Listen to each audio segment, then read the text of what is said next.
Hi everyone, I'm Coral. Welcome back to my channel. I'm here with quite a list of books that I would like to tell you all about. These are my favorite horror books that I read in 2020. These are not necessarily new release books. They are not books that all came out in 2020, although some of them were.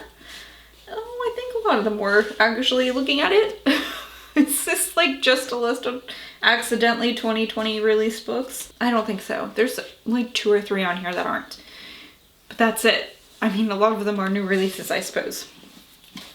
So there are 4 books here that I've recently talked a lot about in more detail. So I will leave a link to that video below if you're interested. I'm just gonna go over them super quickly and then get more into depth in with the rest of the books on this list. First is Crossroads by Laurel Hightower. This is about a grieving mother who would sacrifice anything to see her dead son again. Next is True Crime by Samantha Koilesnick. This is about a brother and a sister who murder their mother and do some bad things and have a lot of bad things happen to them. This one's a rough one.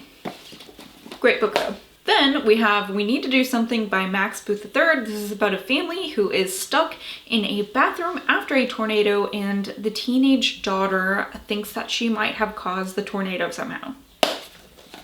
Wild. Then we have When Darkness Loves Us by Elizabeth Engstrom. This one has 2 novellas in it. The first one's about a woman who gets trapped in an underground tunnel system under her house, under her property, and is stuck down there for years and years. The other is about a woman named Martha who has some intellectual disabilities, and that's it. Like, that's all it's about, is Martha. And it's really good still. It's just great. Both of these are really great. Elizabeth Engstrom is a really, she has a unique way of writing. So then I have to talk about the books that, well, one I don't own, and one was in a book stack, and it was like the very bottom book on a book stack, in a book stack. That's just on my floor because all my books are everywhere. And I didn't want to grab it, honestly. It just seemed exhausting to have to do that. So that one is The Passage by Justin Cronin, and this was a horror, apocalyptic, post-apocalyptic science fiction, crazy, year-spanning novel, and it's got like 2 distinct parts to it. So the first part, we're following this special agent, and his job right now is to convince people on death row inmates to kind of give up their lives, for this science experiment that the government is running. If they decide to do that, after the experiment is done, their time is commuted and they can be free. And then, so like that science experiment causes an apocalypse. And then we're also later reading about this society that has survived the apocalypse. It is hundreds, like 100 years later. And they, I mean, yeah, you're with them. You're seeing how they survived and some stuff. And it's a really great, expansive novel. Then we have Wanderers by Chuck Wendig. This one I still would like to buy a copy of. I listened to it on audio. It was a great audiobook. This is about a strange pandemic that causes people to sleepwalk. But it's not just sleepwalking. It's like, I mean, I guess it is sleepwalking. But also, if you try to stop their walking in any way, they will explode. It's crazy. So it follows this like herd of sleepwalkers and their family members who've decided to follow them. They call them shepherds. And, you know, that's what it's about. There's also this like genius supercomputer. There is this disease and nefarious people with nefarious purposes, and it is also a really giant book that was expansive and so fun to read. And thinking about it makes me want to read it again, and I just read it like 6 months ago, so that should tell you how good I thought it was. Next Here is Bunny by Mona Awad. And this is such a weird book. I'm not even sure how to describe it to anybody, except for that we're following a young woman in an MFA program, I believe, and she is in a really small class. It's like her and like 4 other women, I think 4 or 5 maybe. And she feels really ostracized by the other girls in this class because they are definitely kind of in a weird clique, and they're very cutesy and they call each other Bunny, and they like fawn over each other and like groom each other and do cute things and eat cute tiny foods and stuff like that. And she's just like definitely not into that. But even when she tries to be friendly and like her own way, they're just like, you know what I mean? Until finally she gets invited to one of their hangouts and things get super fucking weird from there. This is one of the most off the walls books I've ever read. It's so crazy and weird and quotable. I still say things that I saw in this book, like I quote passages from this book and no one knows what I'm talking about and I just sound like a complete psycho. It's a good time. Now this next one I have talked about a lot because this is probably my favorite book from 2020, and this is The Only Good Indians by Stephen Graham Jones.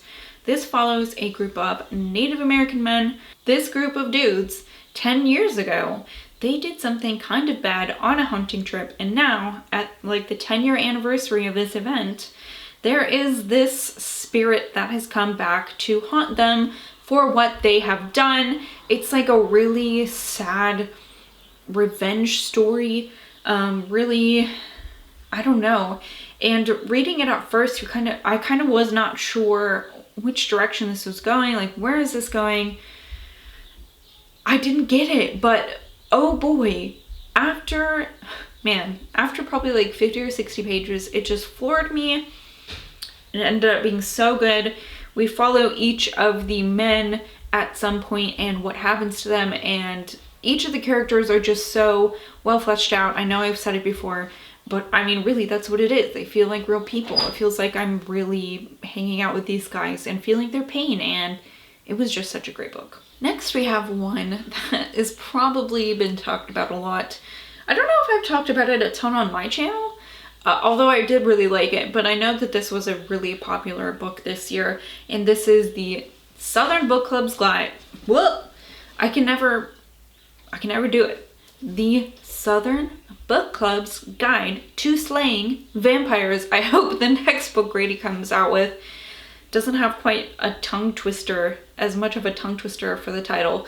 But this is by Grady Hendrix, who is an author that I'll automatically buy anything he writes from now on. This takes place in one of the Carolinas. I can't remember which one. It says Charleston. I still don't know like what state that city belongs to. I'm sorry.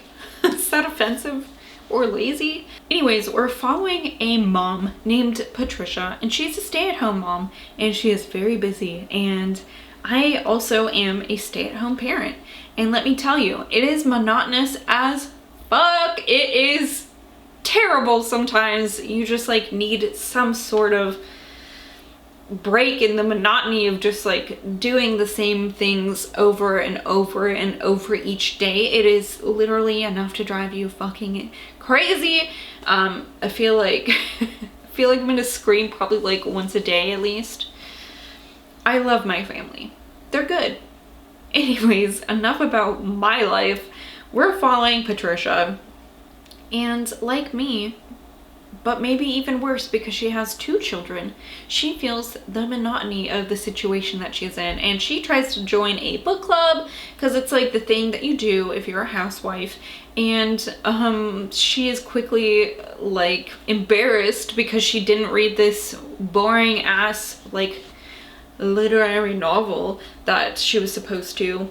So she's embarrassed in front of the whole group, but then this smaller group of ladies comes up and they're like, listen, we got what you really need, and pulls out like a copy of, I think it was The Stranger Beside Me by Anne Rule, which is about Ted Bundy and is like really salacious, a salacious true crime novel compared to the like literary fancy pants book that she was supposed to be reading for the club. So they kind of they branch off and make their own book club where they're reading the good stuff, okay? And soon after that, a new person moves into their neighborhood. He is a single man and he is very alluring, but some stuff happens and Patricia thinks that he might be a vampire, but nobody believes her because she's been reading this salacious true crime, and they think that she's just imagining things and that he's just a perfectly normal man living in a perfectly normal house. But we all know that that's not true. Or is it? I don't know. You'll have to read the book. It is a really great book. Okay, last on my list is When No One Is Watching by Alyssa Cole. Look, I know you're looking at this, you're saying it says a thriller right here on the cover, and I'm telling you this was marketed incorrectly because this is a horror book. And it was a really good horror book. This is about a young woman named Sydney, and she lives in a neighborhood in Brooklyn where she's lived her whole life. And it's a neighborhood where like all her neighbors have lived there for her whole life, basically. She's very, I mean, she grew up with these people. They're people that she trusts. They're people that she confides in. And so it's very alarming when some of them start moving out and not telling anybody, and then in their place white folks are moving in. And like, this is a neighborhood where predominantly black folks have been living, and it's kind of a weird form of gentrification. She notices that some of the shops on the block are becoming like frou-frou, like boutiques and stuff like that, and like the shopkeepers are disappearing, and it's just all very strange and eerie. And so that's Sydney, but there's also, what's his name? Theo. There's a man named Theo who is one of these white folks moving in. And so they kind of team up and get to the bottom of things. I picked this up because I've said it before, every time I talked about this book, it says Rear Window meets Get Out. And I was like, yeah, absolutely. And I think that this really does have a really great, creepy, like gaslighty vibe like Get Out does. Like, you don't know who to believe and you don't know who to trust, and you don't know if Sydney can even be trusted or if Theo can be trusted. And it is really a great book. I have seen some ratings on Goodreads about this saying like people didn't like it because it was a little too fanciful, but I think that's why this should have been marketed as a horror novel, because I think we have less restrictions on reality in a horror novel than we do if it's like a thriller. And I really think that, you know, this is a horror novel. It's a really scary thing that's happening in this neighborhood. So those are the best, my favorite horror books that I read in 2020. Most of them actually ended up being 2020 releases. I wonder what my stack for 2021 will look like at the end of the year. Interesting. Okay, anyways, thank you guys so much for watching. Let me know what your favorite horror books you read this year were, or last year, I mean, whether they were new releases or not.